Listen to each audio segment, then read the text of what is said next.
Graças a Deus. Eu gostaria de estar aqui compartilhando uma palavra rapidamente com os irmãos que fica no livro de Tiago, capítulo de número 4, verso do 13 ao 16. A princípio o título diz assim, a falibilidade dos projetos humanos. Irmão, aonde há ser humano, há falhas. Deus, ele repudia que nós façamos planos? Não. Porém, ele requer que nós o incluamos, ele, nesses planos.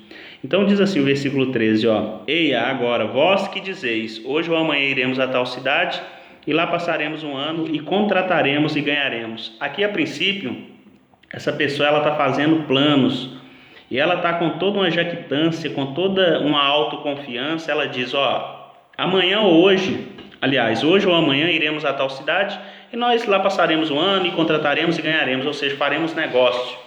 Essa pessoa, ela demonstra a princípio aqui muita soberba, muito orgulho de si mesma. E ela, em momento algum, ela inclui Deus aqui nesse pensamento dela.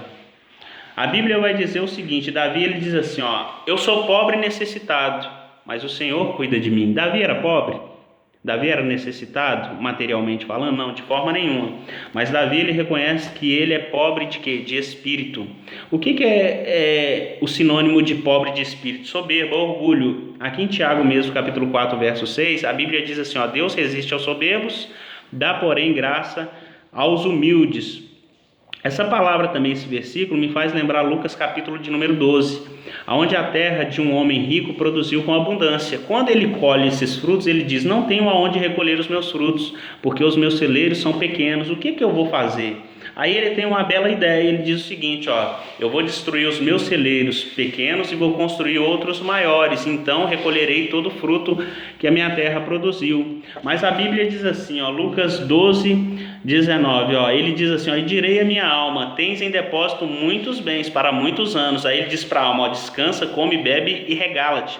Mas Deus lhe disse, louco, essa noite te pedirão a tua alma, e o que tens preparado, para quem será? Então ele fez todo um plano, ele criou todo um objetivo, mas naquela mesma noite foi pedida a alma dele, ou seja, a morte chegou para ele. Então a morte veio repentinamente.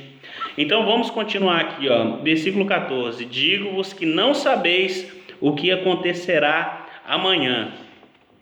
E realmente é fato, amados, nós não sabemos o que vai acontecer amanhã, porque Jesus, ele diz assim, Mateus 6:34, não vos inquieteis, pois pelo dia de amanhã, porque o dia de amanhã cuidará de si mesmo. Nós não temos o controle do tempo. Ele diz o seguinte, basta cada dia o seu mal, ou seja, eu não tenho que me preocupar com o dia de amanhã, eu tenho que me preocupar com agora, porque eu vivo agora, o amanhã pertence a Deus. Então, a soberba do ser humano é muito grande, o ser humano ele é muito prepotente em si, arrogante, alguns muito, outros pouco. Então ele diz, digo-vos que não sabeis o que acontecerá amanhã, versículo 14, porque o que é a vossa vida? Aí aqui em Pedro, capítulo 1, verso 24, diz o seguinte, porque toda a carne é como a erva e toda a sua glória, porque toda a carne é como a erva e toda a glória do homem como a flor da erva, secou-se a erva e caiu a sua flor, mas a palavra do Senhor permanece para sempre. Então Pedro aqui, ele cita o quê? Ele cita uma passagem de Isaías capítulo 40, verso 6 e verso 7, ele diz, porque toda carne é como a erva, ele faz uma comparação, uma analogia, porque toda carne é como a erva, e toda a glória que o ser humano carrega, status, fama, aplauso, é como a flor da erva, seca-se a erva e cai a flor. O que ele quer dizer com isso? Que o ser humano, por mais inteligente que seja, sábio, se o ser humano é um artista, não importa isso, por mais que ele carrega toda uma simpatia, por mais que ele seja dotado de habilidades, tudo isso passa. O ser humano nasce, o ser humano morre. Há tempo para todas as coisas debaixo do céu e acima da terra. Há tempo de nascer, há tempo de morrer. Então por isso que ele cita Isaías 40, ele diz, toda a carne é como a erva, seca-se a erva, e toda a glória do ser humano é como a flor da erva, seca-se a erva e cai a flor. Não sei se você já percebeu uma erva, principalmente aquela flor vermelha, onde tem aquele pendãozinho daquela erva verde. Quando aquela erva ela se seca, a flor ela murcha e ela cai. Assim é o ser humano nasce, o ser humano fica de idade, muitas das vezes adoece e muitas das vezes, com certeza, muitas das vezes não, com certeza ele morre, ele tem um destino. A morte é inevitável, vem para todos. Então olha o que Jó ele diz aqui também, ó, Jó capítulo 14, o verso 1 e o verso 2, ó, Jó 14, verso 1 e o verso 2, ó. O homem nascido da mulher é de bem poucos dias e cheio de inquietação. Então o homem é de poucos dias, mas aqui ele não está se referindo a poucos dias normais, não, ele está falando de poucos anos.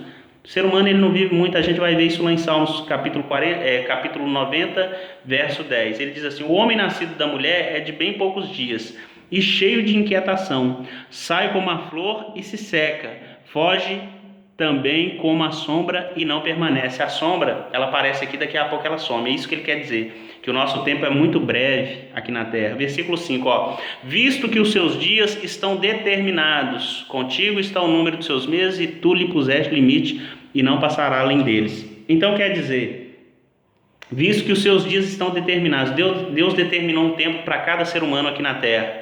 Ele fala: contigo está o número dos seus meses e tu lhe puseste limite e não passará além deles. Ou seja, Deus falou: você vai viver até determinado momento, daquele determinado momento não passa, meu irmão.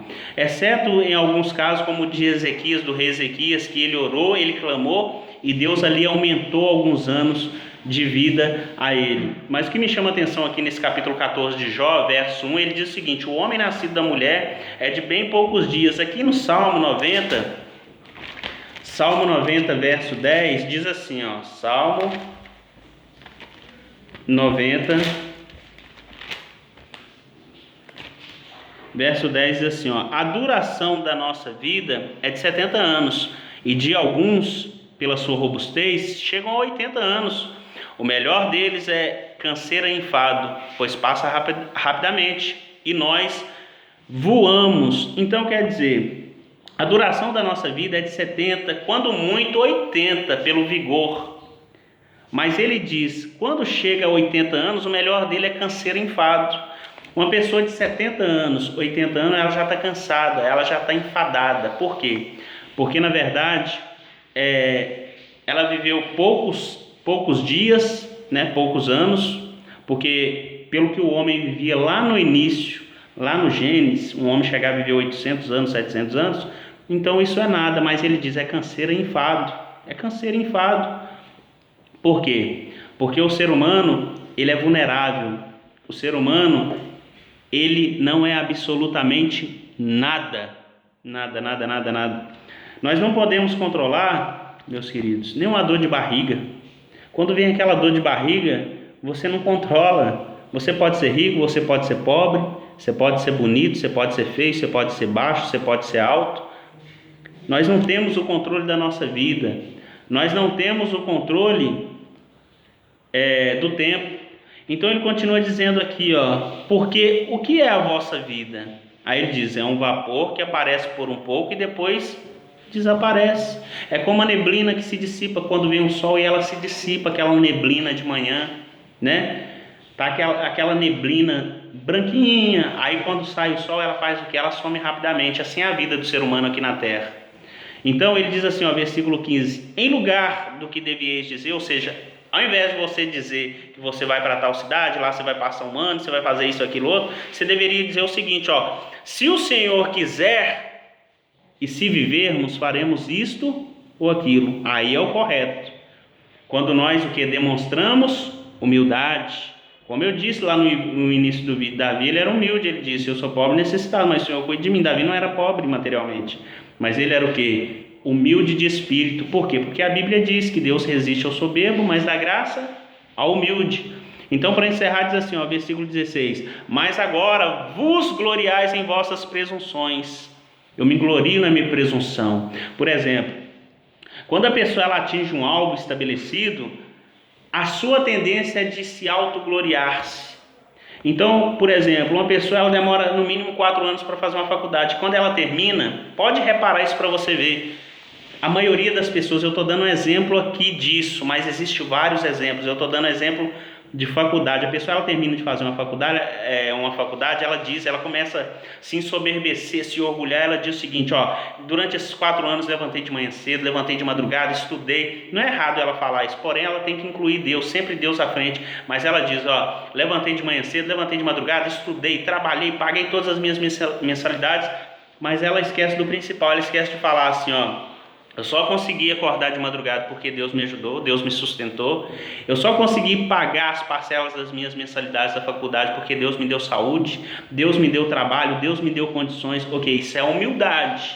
Agora, quando ela começa a se gloriar-se a si mesma, a Bíblia vai dizer: ó, mas agora vos gloriais em vossas presunções. Toda glória tal como esta é o quê? É maligna. Por quê? Porque denota soberba, orgulho. E tudo que é orgulho, soberba, desagrada a Deus. Mas para encerrar aqui, a Bíblia diz lá em Jeremias 9, 23 e 24, ó, não se glorie o sábio na sua sabedoria, nem o rico na sua riqueza, e nem o forte na sua força. Mas se você tem que se gloriar, glorie-se em me conhecer, diz o Senhor, e saber que eu sou Deus, que eu faço misericórdia, juízo e justiça, e que dessas coisas me agrado, diz o Senhor. Ele diz isso. Então eu não posso, o rico não deve se gloriar na sua riqueza, o sábio na sua sabedoria, e nem o forte na sua força. Por quê? Porque tudo isso passa. Como Pedro ele diz lá em 1 Pedro capítulo 1, verso 24, porque a palavra do Senhor, sim, ela permanece eternamente. Famosos nasceram e morreram. Pessoas nem lembram mais desses famosos. Por quê? Porque o ser humano, como uma neblina, ele se dissipa quando o sol aparece, como eu disse. É muito rápido. Os anos do homem aqui na terra é muito rápido. Então, muitas vezes nós queremos controlar tempo, nós queremos controlar a nossa vida, e nós não conseguimos, e muitas coisas dão errado. Por isso que nós devemos incluir Deus em todos os nossos planos. A palavra de Deus diz assim, ó, o homem pode fazer planos, mas a resposta certa vem dos lábios do Senhor. Ou seja, ele não impede a pessoa de fazer plano, porém ele quer que a pessoa inclua ele nesses planos. Jesus ele diz assim, ó, olha para você ver, nós não temos o controle da nossa vida. Jesus ele diz assim, ó, não jureis pelos céus porque é o trono de Deus, nem pela terra porque é o estrado dos seus pés, nem pela cidade de Jerusalém porque é a cidade do grande rei. Mas nem jureis pela vossa cabeça, porque você não pode tornar um fio de cabelo nem branco e nem preto. Você pode até pintar, mas daqui a pouco o fiozinho branco ele aparece novamente. Então nós não temos o controle da nossa vida. Amém, amados? O que eu aprendo com essa palavra? Que eu posso fazer planos para minha família, para o meu trabalho, aonde quer que seja, em qualquer empreendimento que eu venha desejar no meu coração. Porém, eu tenho que incluir Deus em qualquer um deles. Amém? Eu deixo essa palavra do Senhor, espero que ela te edifique, que ela te alcance aonde quer que você esteja, em nome de Jesus. É para a glória de Deus, para a glória do Pai, do Filho e do Espírito Santo, em nome de Jesus. Amém?